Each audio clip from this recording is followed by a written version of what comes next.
사도 신경으로 신앙 고백 드림으로 새벽 예배 시작합니다. 전능하사 천지를 만드신 하나님 아버지를 내가 믿사오며 그 외아들 우리 주 예수 그리스도를 믿사오니 이는 성령으로 잉태하사 동정녀 마리아에게 나시고 본디오 빌라도에게 고난을 받으사 십자가에 못 박혀 죽으시고 장사한 지 사흘 만에 죽은 자 가운데서 다시 살아나시며 하늘에 오르사 전능하신 하나님 우편에 앉아 계시다가 저리로서 산자와 죽은 자를 심판하러 오시리라. 성령을 믿사오며 거룩한 공회와 성도가 서로 교통하는 것과 죄를 사하여 주시는 것과 몸이 다시 사는 것과 영원히 사는 것을 믿사옵나이다. 아멘. 이 아침에 우리에게 주시는 하나님의 말씀은 요한복음 1장 19절에서 34절 말씀까지, 매일 성경 순서에 따라서 요한복음 1장 19절에서 34절 말씀까지, 우리 말씀 찾으셨으면 한 목소리로 같이 읽습니다. 유대인들이 예루살렘에서 제사장들과 레위인들을 요한에게 보내어 네가 누구냐 물을 때 요한의 증언이 이러하니라.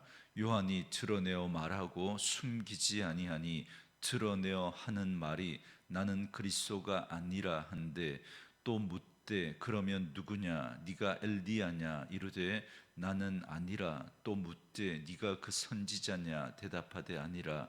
또 말하되 누구냐 우리를 보낸 이들에게 대답하게 하라. 너는 네게 대하여 무엇이라 하느냐 이르되 나는 선지자 이사야의 말과 같이 주의 길을 곧게 하라고 광야에서 외치는 자의 소리로라 하니라.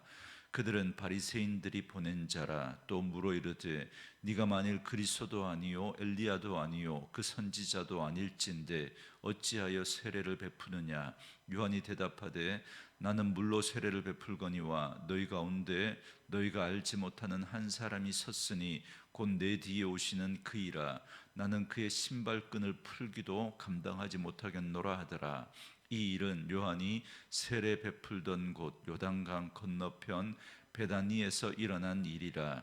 이튿날 요한이 예수께서 자기에게 나오심을 보고 이르되 보라, 세상 죄를 지고 가는 하나님의 어린 양이로다.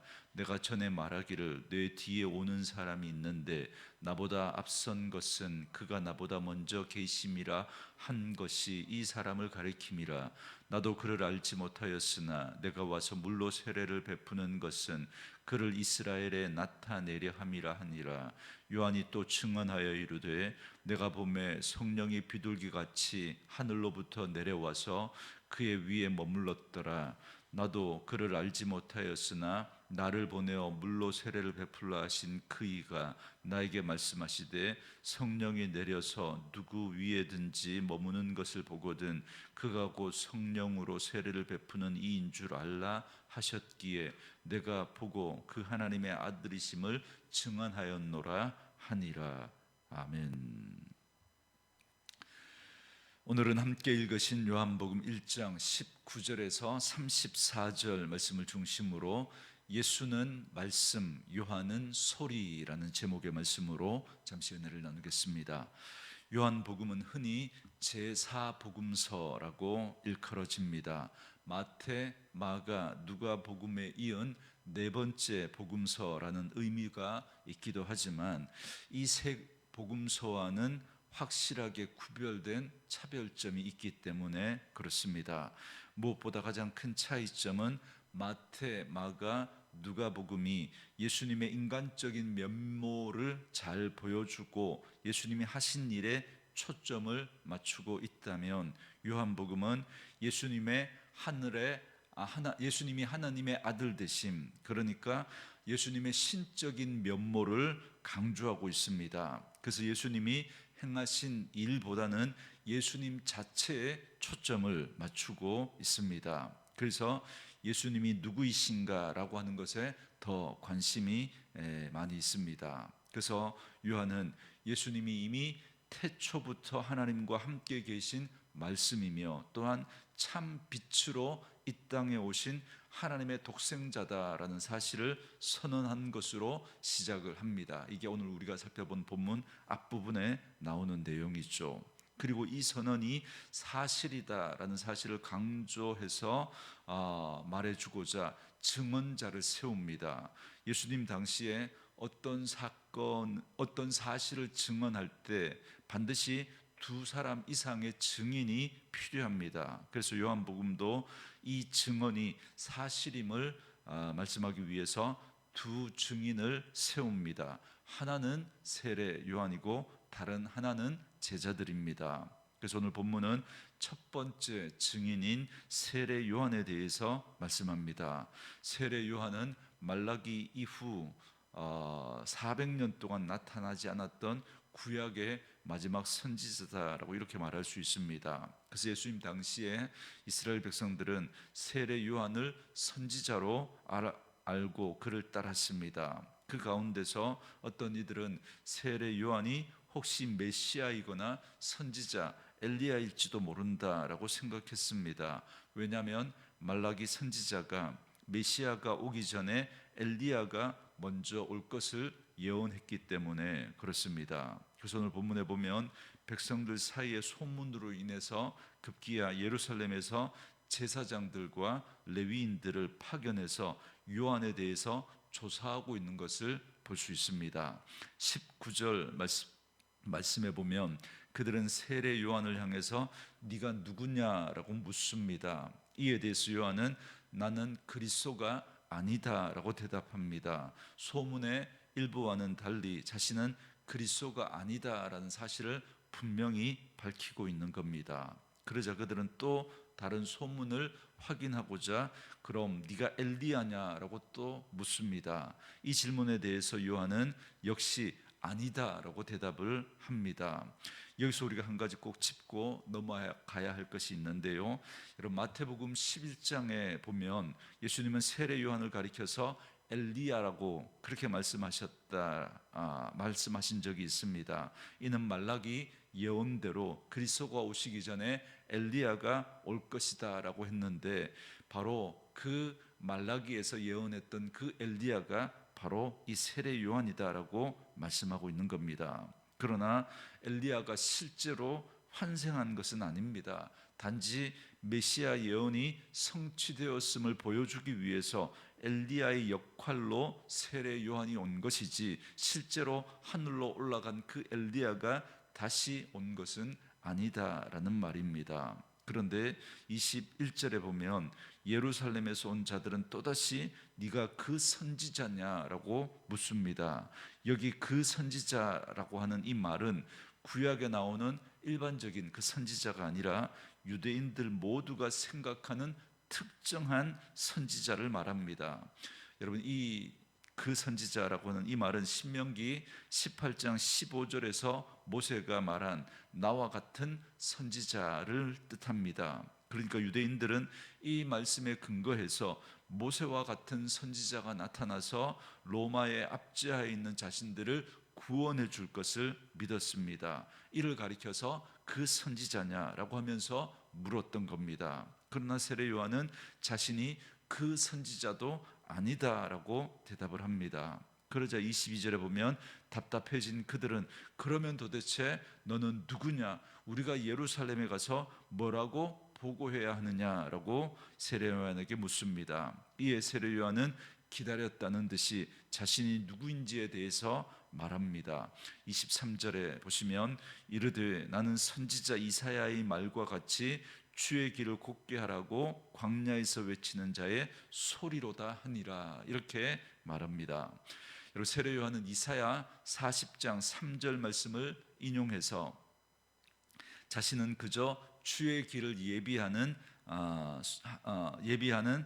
그 소리다라고 말씀합니다. 여러분 소리라고 하는 건 한 번 울렸다가 사라지는 것입니다. 반면에 예수님은 누구십니까? 그분은 말씀이십니다. 말씀은 본질이고 소리는 그것을 드러내는 도구에 불과한 거죠. 그러니까 세례 요한은 지금 자신의 정체성, 자신의 소명이 무엇인지를 정확하게 인식하고 있었습니다. 그는 소리로서 말씀이신 예수님을 드러내고 증거하는 역할을 하는 것뿐입니다. 그래서 사람들이 예수님을 맞이할 수 있도록 미리 준비하는 역할을 하는 존재가 자기라는 거죠. 이것이 세례 요한의 역할이고 사명입니다. 그러자 그들이 세례 요한이 세례를 베푸는 권위와 자격을 따져 묻습니다. 그러자 세례 요한은 이렇게 대답합니다. 26절과 27절에 요한이 대답하되 나는 물로 세례를 베풀거니와 너희 가운데 너희가 알지 못하는 한 사람이 섰으니 곧 내 뒤에 오시는 그이라. 나는 그의 신발끈을 풀기도 감당하지 못하겠노라 하더라. 이렇게 말합니다. 세례 요한은 자신의 세례는 물세례로, 내가 주는 세례는 아무 권위도 능력도 없다라고 말합니다. 그렇지만 자기 뒤에 오시는 분이 계신데 자신은 그분에 비하면 아무것도 아니고 자신은 그분의 신발끈을 풀 정도 되지 못한다라고 했습니다. 다시 말해서 세례 요한은 이렇게 자신과 예수님을 비교하면서 자신은 아무것도 아니고 그래서 자신이 베푸는 세례도 아무것도 아니지만 자기 뒤에 오시는 분은 자기와는 비교할 수 없는 분이다라는 것을 증거했습니다. 계속해서 이 일이 있은 후에 이튿날에 또 하나의 사건이 벌어집니다. 29절에 보시면 이튿날 요한이 예수께서 자기에게 나아오심을 보고 이르되 보라 세상죄를 지고 가는 하나님의 어린 양이로다 이렇게 말합니다.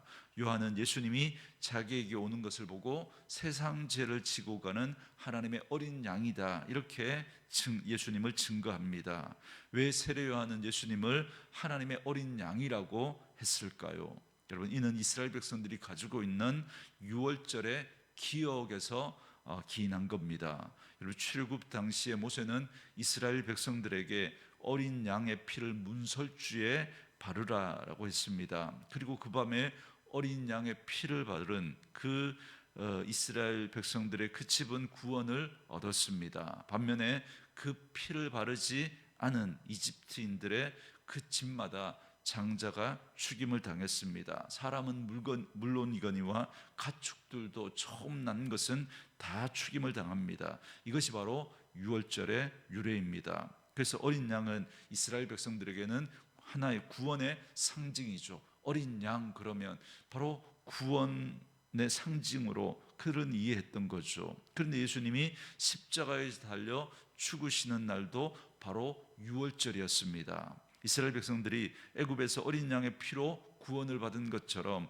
우리도 예수 그리스도의 그 십자가 그 보혈로 인해서 구원을 받게 되었다라는 걸 예수님 분명하게 드러내고 있는 겁니다. 그래서 세례 요한은 예수님을 향해서 세상 죄를 지고 가는 하나님의 어린 양이다라고 증언을 한 겁니다. 그런데 세례 요한은 어떻게 이와 같은 확신을 가질 수 있었을까요? 여러분 그것이 바로 31절부터 34절의 말씀입니다. 여기서 세례 요한은 이전에 예수님과 만났던 경험이 있었습니다. 그걸 지금 말해줍니다. 바로 예수님이 세례 요한에게 세례를 받으신 일입니다. 그때 예수님이 세례를 받으시자 하늘에서 성령이 임하는 것을 세례 요한은 보았고 예수님이 하늘에 하나님의 아들이심을 확실히 알게 되었던 겁니다. 이처럼 세례 요한은 주의 길을 예비하고 예수님을 증거했습니다. 이런 세례 요한을 두고 예수님은 말씀하시기를 여자가 낳은 자 중에 세례 요한보다 큰 이가 없다라고 말씀하셨습니다. 지금까지 태어난 사람 중에 가장 큰 자가 세례 요한이다라는 것입니다. 왜냐하면 세례 요한은 구약의 누구보다도 예수님에 대해서 잘 알았기 때문에 그런 의미에서 세례 요한은 사람 중에 가장 큰 자다라고 말씀했던 겁니다. 그런데 예수님은 또 이런 말씀도 하셨습니다. 마태복음 11장 11절 말씀해 보시면 천국에서는 극히 작은 자라도 세례 요한보다 크다라고 그렇게 말씀하셨습니다. 천국에서 극히 작은 자는 바로 예수님을 믿어 구원받은 우리 그리스도인들 를 말합니다. 그러니까 우리 예수 믿는 우리 그리스도인들이 세례 요한보다 크다라는 것입니다. 여러분 세례 요한 당시에 누구도 예수님에 대해서 잘 알지 못했지만, 그러나 신약 시대를 살아가는 우리보다는 여러분 예수님에 대해서 잘 알지 못합니다. 세례 요한도. 우리는 성경을 통해서 이미 완성된 이 성경을 통해서 예수님에 관한 지식과 구원의 은총과 복음과 복음의 섭리에 관해서 우리는 잘 알고 있습니다. 그런 의미에서 천국에서는 세례 요한이 가장 작다는 겁니다. 세례 요한이 구약의 어떤 사람들보다 예수님에 대해서 더 많이 알고 있었기 때문에 그런 의미에서 세례 요한은 사람이 낳은 자 중에 가장 크다라고 말씀하셨다면, 동일한 의미에서 우리는 이미 이 성경이 완성된 이 시대 속에서 성경이 기록하고 있는 그 예수님이 누구이신지 우리는 선명하게 분명하게 알고 있습니다. 그래서 세례 요한보다도 예수님에 대해서 더 많이 더 선명하게 알고 있는 것이죠. 그런 의미에서 우리는 세례 요한보다 큰 자다라는 것입니다. 그러면 세례 요한이 소리라고 한다면 우리는 그보다 더 크고 분명한 소리인 겁니다. 이것은 곧 우리의 사명인 것이죠. 우리는 세례 요한보다 더 크고 분명한 소리로 예수님을 증거해야 합니다. 왜요? 여러분, 우리는 세례 요한보다 예수님에 대해서 더 많이 더 분명하게 알고 있기 때문에 그렇습니다. 그렇기 때문에 우리 역시도 정말 본질이신 말씀이신 그 예수님에 대하여서 우리는 소리가 되어 그 예수님을 전하는, 그 예수님을 증거해야 하는 사명이 우리에게 있는 것이죠. 이게 오늘 우리 그리스도인들의 사명이고 교회의 사명입니다. 그러므로 오늘 우리도 예수님을 증거하는 복된 소리가 되어야 할 것입니다. 훗날 세례 요한의 고백처럼 우리는 새하고 예수님이 흥할지라도 우리는 그것으로 기뻐하는 믿음의 삶을 살아야 합니다. 그러므로 오늘 세례 요한과 같이 우리의 신분과 사명을 분명히 알고 이제 더욱 크고 분명한 소리로 예수님을 온전히 증거하시는 저와 여러분들 되어줄 수 있기를 주의 이름으로 축원합니다. 주신 말씀 묵상하시면서 우리 이 찬양 함께 들으시며 기도하는 시간 갖겠습니다.